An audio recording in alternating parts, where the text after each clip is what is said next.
Hey, this is going to be your best year yet, and I want to help you be very productive. These are 5 ways you and I can be more productive on the leadership level.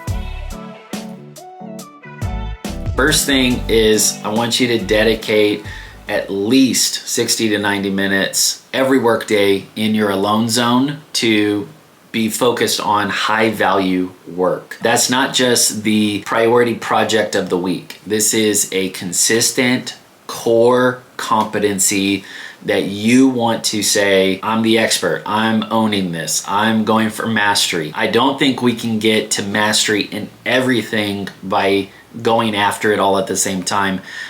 You know the proverb, the little adage, if you chase 2 rabbits, you catch none. So I'm talking about a disciplined focus to do deliberate practice of whatever you're going to say is your one thing. I think that there's enough research and reasons for that first part of your day that you actually start your day with the mountaintop stuff, the most important stuff, and then everything else will find its place after that. But I want to challenge you. You might know about deep work, you might know about having time blocks, but I'm not talking about time blocking your whole life into 15-minute increments. I'm talking about a few fruit-bearing best practices, and this is the first one. This is foundational. You gotta have a dedicated time block, somewhere between 60 and 90 minutes at minimum, where you can be deliberately practicing your one thing, your core contribution to the team, to the organization, for your family, your business, your ministry. And you have an appointment with yourself, and you're not going to mess with that because you know that this is foundational and all the other work practices build on top of that. I could actually go a lot further in this direction, but if you want to hear more ideas and context around how do you actually structure your day, find your one thing, get world class at that one thing, just kind of optimize your own sense of focus and work, then please leave a comment and we'll definitely go in that direction when we can. The second thing is I'm taking SOPs seriously this year. I know that standard operating procedures and checklists and templates and whatnot are very important for the work life, but I'm talking about like working on your life as well. It's really good that you are in a practice of documenting the work that you do with the intention of delegation. And if we're not careful, we will assume that we are doing things the best way. And so it's good to externalize what you do, how you do it, so that way you can actually look at it with fresh eyes as it's in writing. You can make it better, you can cut out all the inefficiencies, and then you can begin to share that work with other people. That's the commitment I'm making, and I'm thinking about it on a few fronts. I'm thinking about it personally, I'm thinking about it with my home base, with my wife and our family, and I'm thinking about it with the different teams and clients that I get to work with. SOPs are going to be important. It's not just that everything has to be so granular, it's that there has to be a standing commitment or work session where we come back to that efficiency conversation and we are either making a new SOP or we're fixing an SOP or we're sharing an SOP with other people. And I want to do this intentionally either weekly or every other week. And then eventually I want to bring other people into the conversation. We can practice co-creating together. And then eventually that becomes kind of the onboard for leadership development, to bring them in so they begin to see the work from that higher altitude. And then they can understand what to look for when it comes to managing resources, leading people, and taking initiative or responsibility as needed. The third thing that I'm going to be doing this year is sharpening my strategic edge. And there's 2 examples I want to make. There's the high level strategic planning, and then there's the ground level strategic planning. So on the high level, instead of planning an annual calendar, I'm thinking about a 3-year calendar. So instead of 12 months, I'm working on 12 quarters. And what that does is twofold. One, it's going to challenge me to think bigger. And then secondly, it's going to challenge me to move a lot faster, because if you're thinking about scope, then you're asking that question, how do we scale?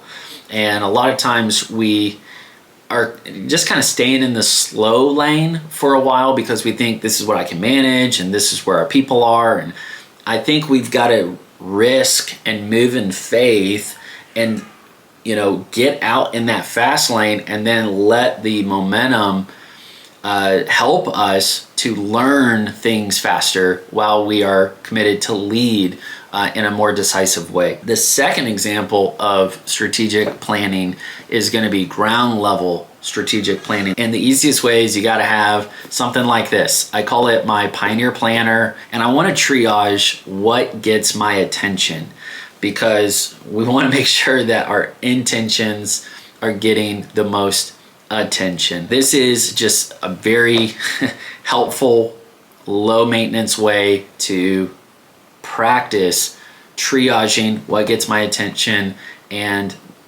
begin to strategize tasks, time, and teamwork. The fourth thing that I'm going to be doing this year to be more productive is I'm not avoiding automations this year. I think for whatever reason, I've just figured I could do that at a later stage, or I could do that when more, capable people are going to hold my hand through that process. And instead, I'm going to take that step to personally engage with tools that can be automating. I'm going to just take it one at a time, bite size, and I'm going to basically set the bar so low I can't say no. And then eventually what I imagine could happen for myself, for you in your context, is you automate this and then you say, okay, I could do it again. And then you automate that. And then eventually you're going to automate a number of things, and then you'll start to see how they all integrate together. So do not be afraid of the technology. Be discerning for sure, but these are the work tools that help us in this context and this landscape of work. The fifth thing that I'm doing this year to be more productive is I'm dreaming about effective one-on-ones at scale. So if I had a superpower this year, I would hope that it becomes one-on-ones, whether it's with direct reports or it's in a coaching format or a mentorship format. The one-on-ones have the packing power, the potential of explosive movements. And I shared in the video, A Brief History of Productivity, the pursuits that led to the way we work better. I talked about this fifth landscape and how it's motivated by the pursuit of agility. So the hope is that if we are willing to slow down and do one-on-ones at a whole nother level, then we as an organization, as a network, as a movement will actually become more agile. So it's a bit counterintuitive, but that is my commitment for the year. Just to review, if you're a leader in business and ministry, productivity is not an option, but at the same time, we don't want to be so scatterbrained that we're trying this, that, and this and that, and we're doing all this stuff. Here are 5 reliable, fruit-bearing best practices that we probably all know about already. We've heard about it. We've dabbled in this stuff here, there, everywhere. But now it's time to commit. It's time to double down and just do these 5 things as a foundational framework for the way you are going to be most productive this year. So time blocking, 60 to 90 minutes minimum for your high value work. Taking SOPs seriously, having a standing work session where you are actively documenting work with the intention of delegating. Then you're going to be sharpening your strategic edge with high-level strategic planning, things like mission, vision, values, all that stuff. and also ground level strategic planning, which is focusing on prioritization and triaging what gets your attention. Don't be afraid of automations this year. Be open to it, be a learner, and you will become a leader in that area.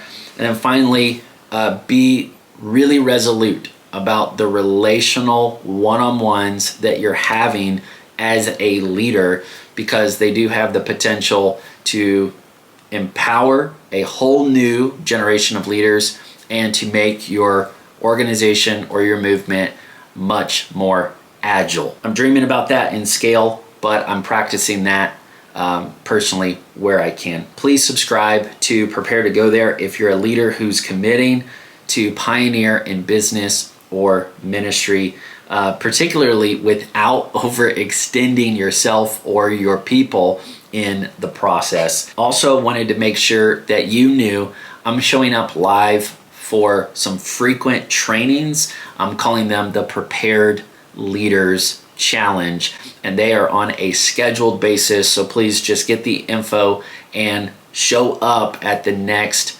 challenge, and I'll see you there. All right, that's it for me for now. Please find the other videos and share them, because we want to help leaders be prepared for the many, many fields that are waiting on them in the future. So prepare to go there.